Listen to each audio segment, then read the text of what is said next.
Nellore rural నియోజకవర్గ పరిధిలో 2,30,00,000 రూపాయలతో నిర్మించిన బారాషాహి దర్గా ముఖద్వారాలను రూరల్ ఎమ్మెల్యే కోటంరెడ్డి శ్రీధర్ రెడ్డి మరియు రాష్ట్ర వక్ఫ్ బోర్డు చైర్మన్ అబ్దుల్ అజీజ్ ప్రారంభించారు.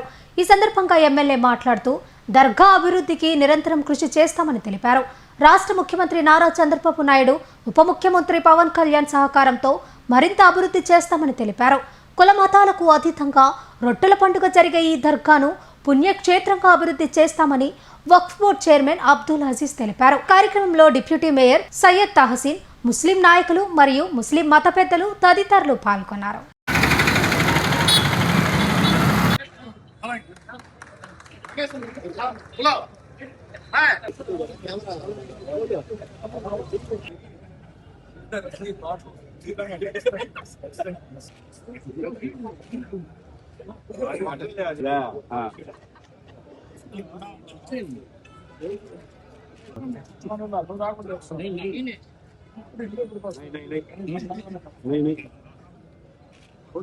ప్రపంచ ప్రఖ్యాతిగాంచిన బారాషాహి దర్గా కులాలకి మతాలకి అతీతంగా రొట్టెల పండుగ జరిగే బారాషాహి దర్గా. ఈ బారాషాహి దర్గా అనేక రకాల పూర్తి ఇంకా చేయాల్సిన చాలా ఉన్నాయి. ఈరోజు ప్రధానంగా 2,30,00,000 వ్యయంతో అక్షరాల 2,30,00,000 వ్యయంతో ఈ యొక్క ముఖద్వారాలు నిర్మించుకుని పూర్తి చేసుకుని రాష్ట్ర వక్ఫ్ బోర్డు చైర్మన్, మాజీ మేయర్ షేక్ అబ్దుల్ అజీజ్ గారి చేతుల మీదుగా ప్రారంభించుకోవడం జరిగింది. ఇంకా కూడా భవిష్యత్తులో బారాషాహి దర్గాకి అనేక కార్యక్రమాలు చేపట్టాలన్న ఆలోచన ఉంది. ముఖ్యంగా రాష్ట్ర ముఖ్యమంత్రి చంద్రబాబు నాయుడు గారి ఆశీస్సులతో, ఉప ముఖ్యమంత్రి పవన్ కళ్యాణ్ గారి ఆశీస్సులతో, యువనేత నారా లోకేష్ గారి ఆశీస్సులతో, అన్నిటికీ మించి మన జిల్లా వాసి రాష్ట్ర మున్సిపల్ శాఖ మంత్రి పొంగూరు నారాయణ గారి సహాయ సహకారాలతో, పార్లమెంట్ సభ్యులు వేమిరెడ్డి ప్రభాకర్ రెడ్డి గారి సహాయ సహకారాలతో, రాష్ట్ర వక్ఫ్ బోర్డు చైర్మన్ అనేక సంవత్సరాలుగా ఈ యొక్క బారాషాహి దర్గాతో ఒక ప్రత్యేక అనుబంధం కలిగినటువంటి అబ్దుల్ అజీజ్ గారు, వీరందరి సహాయ సహకారాలతో కార్యక్రమాలకి ఇందులో సహకరించినటువంటి ముస్లిం సోదరులందరికీ ప్రత్యేకంగా ధన్యవాదాలు తెలియజేసుకుంటూ భవిష్యత్తులో కూడా బారాషాహి దర్గాను ఇంకా మరింత ఉన్నతంగా అభివృద్ధి చేసేయడానికి స్థానిక ఎమ్మెల్యేగా ఎత్తి వంచన కృషి చేస్తాను. బారాషాహి దర్గా మరి రొట్టెల పండుగ అంటే ప్రపంచం మొత్తంలో ఒక సెక్యులర్ పండగ. మతాలకు కులాలకు అతీతంగా ఇక్కడ భక్తులు రావడం. 2014 అప్పుడు ఇక్కడ ఉండే పరిస్థితి వేరు. అప్పటి నుంచి ఈ యొక్క బారాషాహి దర్గా ఒక రాష్ట్ర పండగ గాని ఆ రోజు మంత్రి నారాయణ గారు ఉన్నారు. అలాగనే ప్రతిపక్షంలో ఉన్న ఆ రోజు గాని శాసనసభ్యులు శ్రీధర్ రెడ్డి గారు ఉన్నారు. మేము ప్రతిపక్షంలో ఆలోచనలు అనేక సబ్జెక్ట్స్ పైన వ్యతిరేకించిన అభివృద్ధి పనుల్లో, సమాజానికి మేలు చేసే దాంట్లో ఎప్పుడు గాని వేరే పార్టీలు ఉన్న అభివృద్ధి దగ్గర ఎక్కడ గాని మేము అభివృద్ధిలో ఆ డిఫరెన్సెస్ చూపించలేదు. కాబట్టే ఈ రోజు నెల్లూరు మొత్తం ఇంత అభివృద్ధి అయిందంటే అందరం కలిసి పనిచేశాం. ఈ రోజు ఆలోచనలు మార్పు వేరేగా ఉన్నాయి రాజకీయాలంటే.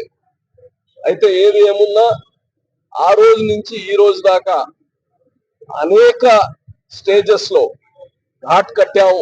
ఇంతకుముందు ఇక్కడ అంబులెన్స్లు, లారీలు, బస్సులు కడుగుతా ఉన్నారు.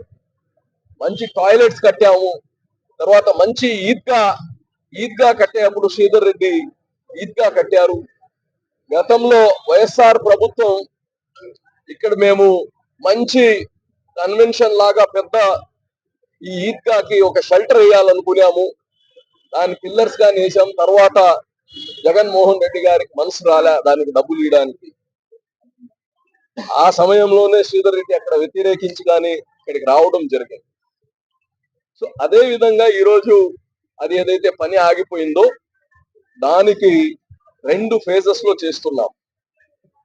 ముఖ్యమంత్రి గారు గాని గవర్నమెంట్ రాగానే 5 కోట్లు శాంక్షన్ చేయడం జరిగింది.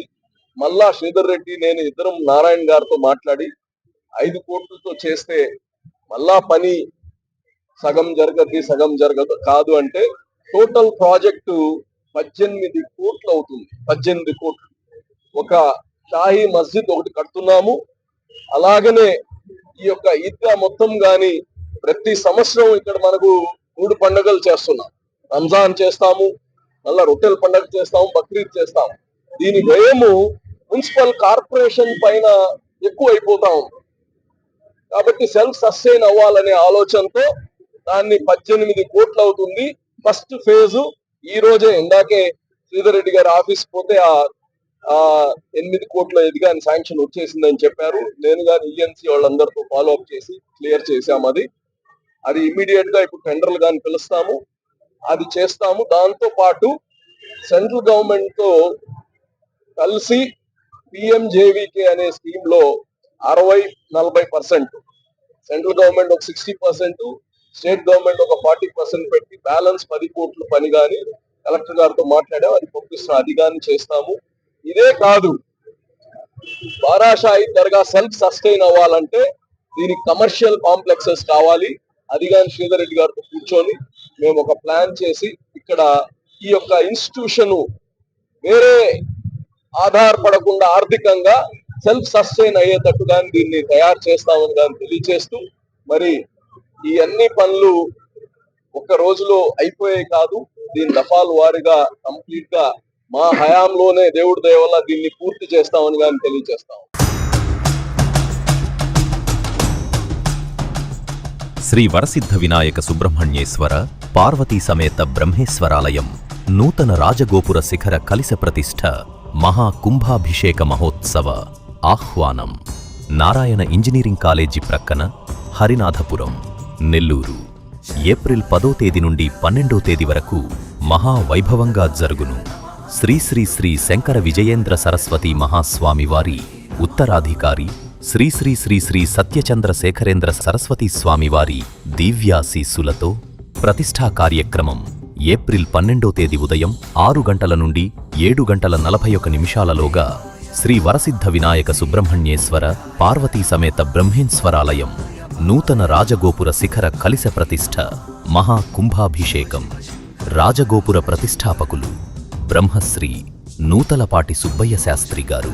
కావున 50 మంది భక్త మహాశయులు శ్రీ స్వామివారి మహాకుంభాభిషేక మహోత్సవంలో పాల్గొని తీర్థ ప్రసాదములు స్వీకరించి స్వామివారి కృపకు పాత్రులు కాగలరని కోరుచున్నాము.